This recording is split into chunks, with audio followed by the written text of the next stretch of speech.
Hi, I'm Huell Howser. Welcome to another edition of Crossroads. Now, right over there are the two units that house the coal-fired boilers here at Edison's Mojave Generating Station, near the southern tip of the Nevada desert, near a little town called Laughlin. And let's get one thing straight right off the bat. This place is hot. How hot, you may ask? Well, by mid-afternoon, it's going to be about 120 degrees here in the shade. But that's nothing. That's like a cool breeze to the employees who work around those boilers during the summer months.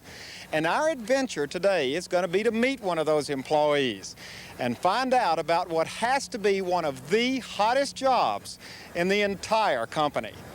Come on along. Now, where do you look for the employee with the hottest job in Mojave?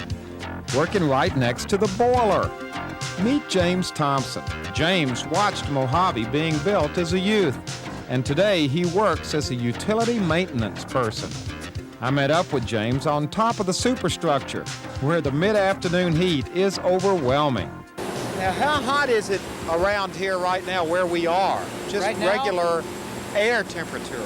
Oh, it's probably 125, 130. Is this something that the people who work here actually get used to after a while, or do you still know when it's a hot day? I don't think you can ever get used to it. It's there and you have to do it. More than 400 employees endure the heat and work together to serve 1.5 million customers with electricity generated from economical coal. In fact, Mojave is one of America's unique coal-fired plants. Both boilers burn the coal, which then turns into ash. James maintains the ash removal equipment, which is located right next to the hot boiler. How hot's it going to be in there? I'm almost afraid to ask. Well, if you're wearing button-fly 501s, your buttons might be pretty warm. The rivets on my 501s are going to get hot? Yes, sir. Now, James instructed me to remain here, and I gladly agreed because where I'm standing, it's more than 160 degrees. So I'm going to make this real quick. A pipe collects coal ash from the top of the boiler. At times, this pipe becomes plugged. Now, this is incredible, but in all of this intense heat and dust, James is unclogging the pipe with that steel rod. And after considerable effort, the ash finally clears.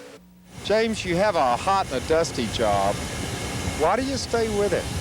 Well, I've been in the area for 22 years, and the people I've met out here and the friends I've came in acquaintance with are just really, really good to be around. And Edison has a lot of people here that are like that.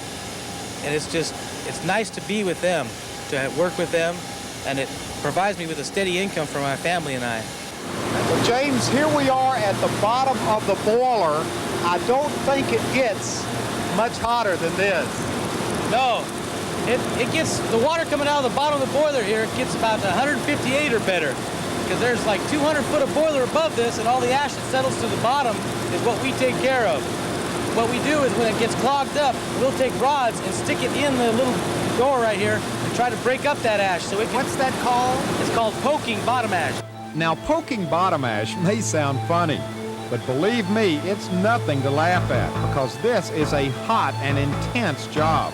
Now, imagine what I'm about to tell you. First, the air temperature is well over 110 degrees, and James is pushing against thousands of gallons of blistering 150-degree water.